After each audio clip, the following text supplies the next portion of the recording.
Դուք նաև գրառում եք արել, որ պատրաստ եք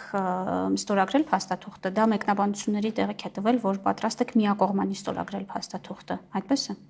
Գիտեք, ես ճիշտն ասած տեսա, որ նման մեկնաբանություններ կան,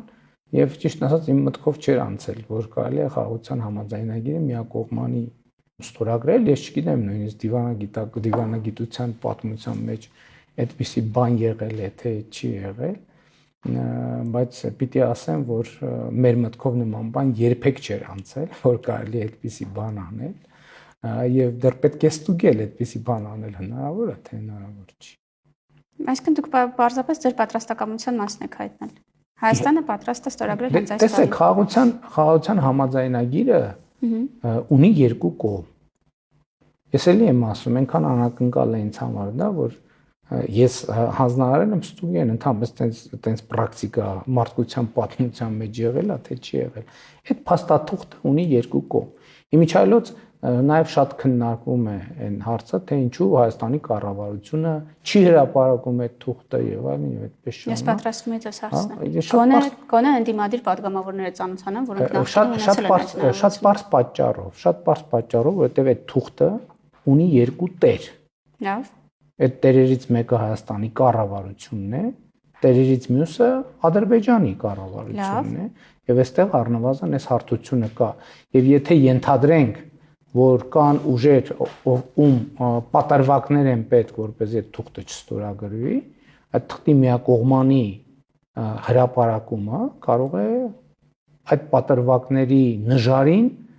ինչ որ մի կշիռ ավելացնել։ Ինչ վերաբերվում է ընդդիմադիր падգամավորներին, ես կարծում եմ, որ կան ընդդիմադիր падգամավորներ, ովքեր ծանոթ են տեքստին, բայց նաև հետեւյալը ասեմ, այո, եթե հետեւյալը կարող եմ ասել, եկեք պատկերացնենք մի իրավիճակ, որի հետ նախկինում մենք բախվել ենք, որ ընդդիմադիր падգամավորները, ընդ որում ցուցադրելով մեր բաց լինելը, մենք ստեղծում ենք հնարավորություններ,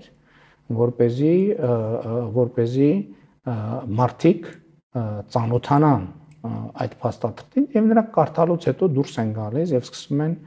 ասուլիստներ տալ, հայտարարություններ տալ փաստաթղթի էությանը չհամապատասխանող բովանդակության մասին։ Այսինքն այստեղ է վստահության հարց կա։ Կրկնակի, եռակի, քառակի էներգիա ենք ծախսելու, ապացուցելու համար, որ կամ ճիշտ չեն հասկացել կամ ընդհանրապես իրենց կարդացածը չեն փոխանցում։ Ես նկատի ունեմ, այս էլ է շատ կարևոր վստահության հարց։ Մենք նախկինում հələ այն ժամանակ, երբ մենք չենք հայտարարում, որ այդ նախագծի տակ ես պատրաստ եմ դնել իմ ստորագրությունը։ Պատկերացրեք, դա աշխատանքային իրավիճակ է, այսինքն այդ փաստաթուղթ այդ վիճակում մեծ հավանականությամբ երբեք ուժի մեջ չէր մտնելու։ Եվ այդ աշխատանքային վիճակում մենք ցուցաբերել ենք թափանցիկություն այնքանով, ինչքանով դա հնարավոր է, իմանալով ընդդիմության խուսույթը եւ վերաբերմունքը, մենք տրամադրել ենք, հնարավորություն ենք ստեղծել, որպեսզի այդ փաստաթղթին ծանոթանան եւ դրանից հետո արվում են հայտարարություններ, որոնք բացարձակապես կապ չունեն իրականության հետ եւ կառավարության մտադրությունների հետ եւ տեղի ունենում վստահության խաթարում։ Այսինքն ինչի համար մենք ստեղծենք իրավիճակ, երբ այն ուժերը, որոնց հիմնական խնդիրը աղավաղելն է խաղաղության գործընթացը եւ նրա էությունը, դա անելու եւս մեկ հնարավորություն ստանան։ Չեք քննարկում արդյոք Ադրբեջանի հետ փաստաթուղթը հանրայնացնելու հնարավորությունը։ Դե գիտեք ինչ, Ադրբեջանի հետ այնքան հարց կա քննարկելու, որ չեմ կարծում, որ ճիշտ է այդ փաստաթուղթը հանրայնացնելուց սկսել, բայց իրականում մենք Ադրբեջանի հետ քննարկում ենք փաստաթուղթը հանրայնացնելու հնարավորությունը, որովհետև առաջարկում ենք, որ ստորագրենք, որովհետև հենց որ ստորագրեցինք, այն կհանրայնացվի եւ պատկերացրեք ինչ աստիճանի մտավախություն չունենք այդ առումով, որ մեր պատրաստակամությունն ենք հայտնում ստորագրել եւ հրապարակել։ Այսինքն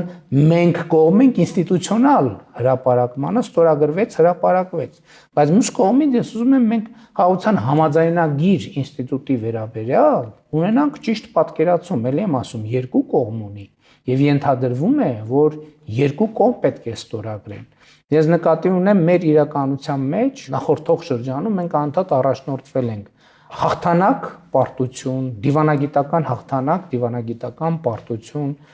հաղթանակ, կապիտուլյացիա, չգիտեմ։ Ես ուզում եմ ասել, որ խաղաղության համաձայնագրի տեքստը այս տերմինաբանությամբ ընկալելու փորձերը իրենք սին են, որովհետև եթե հիմա եւ Հայաստանը եւ Ադրբեջանը բանակցությունները ավարտել են համաձայնեցված տեքստով, նշանակում է եւ Հայաստանը եւ Ադրբեջանը համարել են, որ դա իրենց ձեռնտու փաստաթուղթ է, այսինքն իրենք համաձայնեցրել են խաղաղության հենասյուները եւ արձանագրել են, որ այդ հենասյուների շուրջ խաղաղություն հաստատելուն համաձայն են։